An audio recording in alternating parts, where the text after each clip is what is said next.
ప్రభుత్వానికి ప్రజలకు మధ్య అనుసంధానంగా ఉంటూ నిరంతరం ప్రజల పక్షాన పోరాడుతున్నటువంటి వేదికను అలంకరించిన తెలుగుదేశం జనసేన బీజేపీ నాయకులకు కార్యకర్తలకు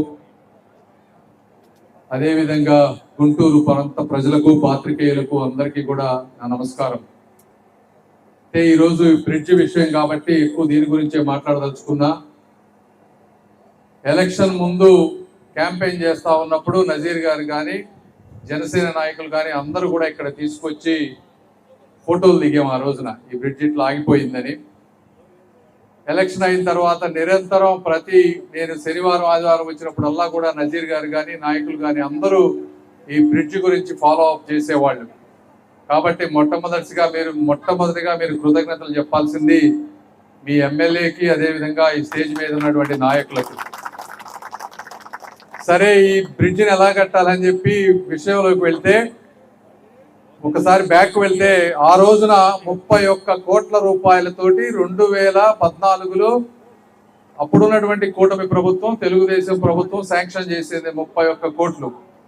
ఇందులో 13 కోట్లు సెంట్రల్ శాంక్షన్, 18 కోట్లు రాష్ట్ర ప్రభుత్వం భరించాలి. అయితే 13 కోట్లు సెంట్రల్ ఇవ్వాల్సిన డబ్బు ఇచ్చారు. స్టేట్ లో ఇవ్వాల్సిన 18 కోట్లలో 10 కోట్లు కూడా చంద్రబాబు నాయుడు గారి ప్రభుత్వం ఆ రోజు పే చేసింది. ఇంకా 8 కోట్ల రూపాయలు మాత్రమే మిగిలి ఉన్నాయి. ఆ 8 కోట్ల రూపాయలు పెండింగ్ బిల్లులు కనుక ఇచ్చుంటే మిగిలిన బ్రిడ్జ్ కంప్లీట్ అయ్యేది. ఆ రోజున గవర్నమెంట్ మారిపోయింది. అయితే 2014లో బ్రిడ్జ్ శాంక్షన్ అయినా కూడా పని మొదలవ్వటానికి 2017 పట్టింది. అంటే ఒక బ్రిడ్జి శాంక్షన్ అయిన తర్వాత పని మొదలవ్వాలంటే 2 నుంచి 3 సంవత్సరాలు పట్టేటువంటి పరిస్థితి. అంటే మన దేశంలో ఈ బ్రిడ్జే కాదు, ఏ బ్రిడ్జ్ అయినా కూడా అదే పరిస్థితి. దీనికి రకరకాల కారణాలు ఉన్నాయి. నేను అన్ని తెలుసుకున్నా గత సంవత్సరంలో ఎందుకు ఇట్లా జరుగుతుందని. ఏదేమైనప్పటికీ మన ప్రభుత్వంలో స్టార్ట్ చేస్తేనే 2 సంవత్సరాలు ఒక స్టేజ్కి వచ్చి ఆగిపోయింది. ఇప్పటి వరకు పెద్దలు చెప్పినట్టు గత 5 సంవత్సరాల్లో దీని గురించి పట్టించుకున్నటువంటి నాయకులు ఇక్కడ ఎవ్వరూ లేరు.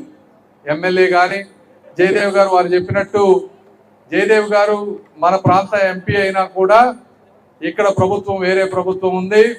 అక్కడ ఆ రోజున సహకారం లేనటువంటి పరిస్థితి. సో ఆయన కూడా ఏమీ చేయలేనటువంటి పరిస్థితి. మరి ఇక్కడ అయోధ్య రామిరెడ్డి గారు ఉన్నారు.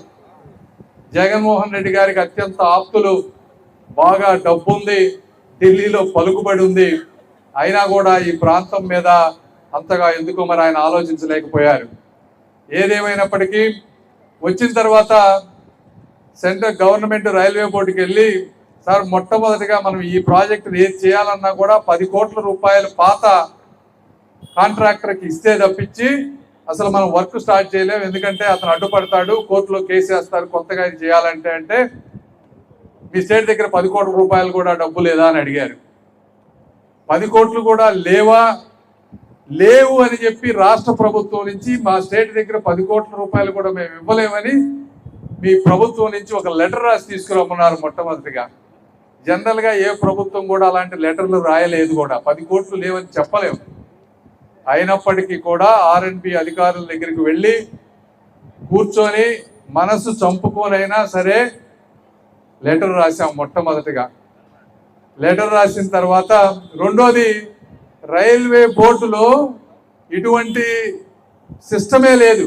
అంటే స్టేట్ సెంట్రల్ 50-50 అనుకొని ఒక బ్రిడ్జి స్టార్ట్ అయిన తర్వాత బ్రిడ్జి కట్టడానికి డబ్బులు లేవని చెప్పి ఆగిపోతే మిగిలిన డబ్బు రైల్వే వాళ్ళు చేసే మెకానిజమే లేదంట వాళ్ళ దగ్గర. మరి మెకానిజం లేకపోతే ఎలా?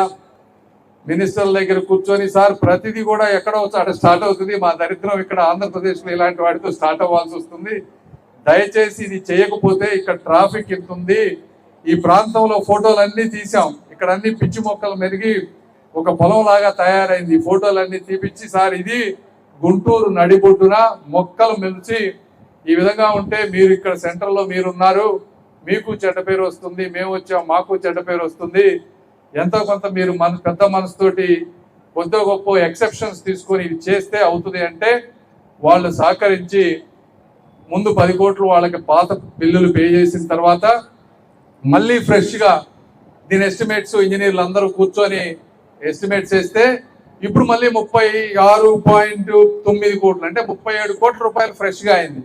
ఆ రోజు ఆ 10 కోట్లు ఇస్తే ప్రాజెక్ట్ అయిపోయేది, ఇబ్బంది ఉండేది కాదు. మళ్ళీ ఈ రోజు 40 కోట్లు, దాదాపు 37 కోట్ల రూపాయలు ఫ్రెష్ గా డబ్బులు పెట్టి ఈ రోజున ఇలాంటి చేయాల్సినటువంటి పరిస్థితి. ఒకటి ప్రాజెక్టు శాంక్షన్ చేయించడం ఒక పని అయితే, అంతకుముందు ఎంత వర్క్ ఉందో దీన్ని శంకుస్థాపన చేయడానికి కూడా మళ్ళీ అంతే వర్క్ పని పడుతుందని నేను కూడా తెలుసుకున్నా. కాంట్రాక్టర్లు టెండర్లు పిలవాలి, కాంట్రాక్టర్ టెక్నికల్ ఎవాల్యుయేషన్ చేయాలి, వాళ్ళ ఫైనాన్షియల్ ఎవాల్యుయేషన్ చేయాలి, వాళ్ళ దగ్గర బ్యాంక్ గ్యారంటీలు తీసుకోవాలి, అదేవిధంగా డీటెయిల్డ్ మళ్ళీ స్ట్రక్చరల్ డ్రాయింగ్స్ కావాలి ఇంజనీర్లు. ఇవన్నీ చేయాలంటే ఎందుకు 2 సంవత్సరాలు పడుతుంది అని చూస్తే, ఇవన్నీ చేస్తే 2 సంవత్సరాలు పడుతుంది. అయితే యుద్ధ ప్రాతిపదికన ఢిల్లీలో ఉన్నటువంటి మా టీం కానీ ఇక్కడ ఉన్నటువంటి టీం కానీ కూర్చొని దీన్ని 6 నెలలకు తీసుకొచ్చాం. 2 సంవత్సరాల దాన్ని 6 నెలలకు తీసుకొచ్చి ఈరోజు శంకుస్థాపన చేయాలన్నాం. కాంట్రాక్టర్ని మన కాంట్రాక్టర్ ఫైనలైజ్ అయిన వెంటనే కాంట్రాక్టర్కి ఫోన్ చేశా, నాకు మీరు వర్క్ ఎప్పుడు స్టార్ట్ చేస్తారంటే ఆయన, నేను ఒక 4 రోజులు అమెరికా వెళ్తున్నా సార్, అమెరికా వెళ్ళి వచ్చాక వర్క్ మొదలు పెడతానన్నాడు. నువ్వు అమెరికా వెళ్ళిపోతే మేమందరం ఏం చేయాలి? ఆయన 4 రోజులు నువ్వు చేస్తావా పని, మీ ఇంజనీర్లు పంపించు వర్క్ మొదలు పెట్టంటే, నిన్న లెటర్ ఆఫ్ యాక్సెప్టెన్స్ తీసుకొని డిపార్ట్మెంట్ దగ్గర నుంచి ఈరోజు ఎట్టి పరిస్థితుల్లో శంకుస్థాపన చేశాం. శంకుస్థాపన చేయాలంటే కూడా రైల్వే బోర్డు పర్మిషన్ కావాలని మొట్టమొదటిసారిగా నేను తెలుసుకున్నా. ఈ శంకుస్థాపన చేయడానికి మళ్ళీ రైల్వే బోర్డు వాళ్ళ దగ్గరికి పోయి గత వారం రోజులు మా వాళ్ళు పనిచేస్తే ఈ రోజున ఇవన్నీ శాంక్షన్ అయినాయి. ఇవన్నీ ఎందుకు చెప్తా ఉన్నామంటే ఒక కార్యక్రమం ఫినిష్ అవ్వాలంటే నాకు ఒక్కోసారి చూస్తే భయం వేస్తా ఉంది. దేశంలో ఈ విధంగా అయితే మన ప్రాజెక్టులు ఎలా ముందుకు వెళ్తాం అనేటువంటి భయం కూడా ఉంది నాకు వాస్తవంగా. కాబట్టి ఏదేమైనప్పటికీ ఈ కార్యక్రమంలో ఇంత బాగా నిరంతరం మీ గురించి, రెండోది ఈ బ్రిడ్జిని ఎట్టి పరిస్థితుల్లో 8 నుంచి 12 నెలల లోపు కంప్లీట్ చేసి ఈ ఈస్ట్ ప్రాంతానికి అంకితం చేస్తాం. అదేవిధంగా ఇవి చేసేటప్పుడు కూడా ఒకటి ఆలోచించాం, నేను నజీర్ గారు కూర్చొని వీటికి ఏం పేర్లు పెట్టాలి అని. అయితే ఇక్కడ ఉన్నటువంటి ప్రజల మనోభావాలు, నాకు కూడా అత్యంత ఇష్టమైన అభిమానించే వ్యక్తి అయినటువంటి అబ్దుల్ కలాం గారి పేరు పెట్టాలి అని చెప్పి అనుకొని దీనికి అబ్దుల్ కలాం నంది వెలుగు బ్రిడ్జ్ అనేటువంటి పేరు పెట్టాలని మేము ఒక నిర్ణయానికి వచ్చాం. అయితే మళ్ళీ ఇందులో ఏమి ప్రాసెస్లు ఉంటాయో నాకు తెలియదు, ఏ అనుమతులు తీసుకోవాలో తెలియదు, స్టేట్ గవర్నమెంట్ నుంచి కానీ సెంట్రల్ గవర్నమెంట్ నుంచి కానీ. అయితే ఒకవేళ ఇబ్బంది కనుక లేకపోతే, మేము సాధించగలిగేది కనుక అయితే ఎట్టి పరిస్థితుల్లో ఈ బ్రిడ్జికి అబ్దుల్ కలాం గారి పేరు పెడతామని మీ అందరికీ తెలియజేసుకుంటా ఉన్నాం. అక్కడ హాస్టల్ కి, ఈ రోడ్డు కి, బ్రిడ్జ్ కి మొత్తం అబ్దుల్ కలాం. ఓకే, అవి నువ్వు చూసుకోమ్మా, దీని గురించి ఇది నాది.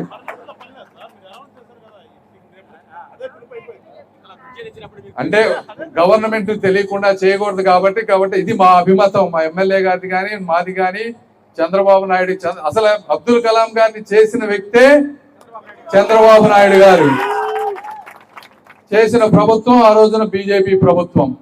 కాబట్టి ఇది అందరూ కూడా ఆ వ్యక్తి ఆశయాలతో పెరిగినటువంటి వ్యక్తి కాబట్టి ఎవరు అభ్యంతరం చెప్పరు అని చెప్పి నేను అనుకుంటా ఉన్నా. కాబట్టి జరుగుతుంది. అదేవిధంగా మీరు ఈరోజు సరే ఈ బ్రిడ్జిని ఇవన్నీ పనులన్నీ జరిగిపోతాయి, మీరేమి ఇబ్బంది పడక్కర్లేదు.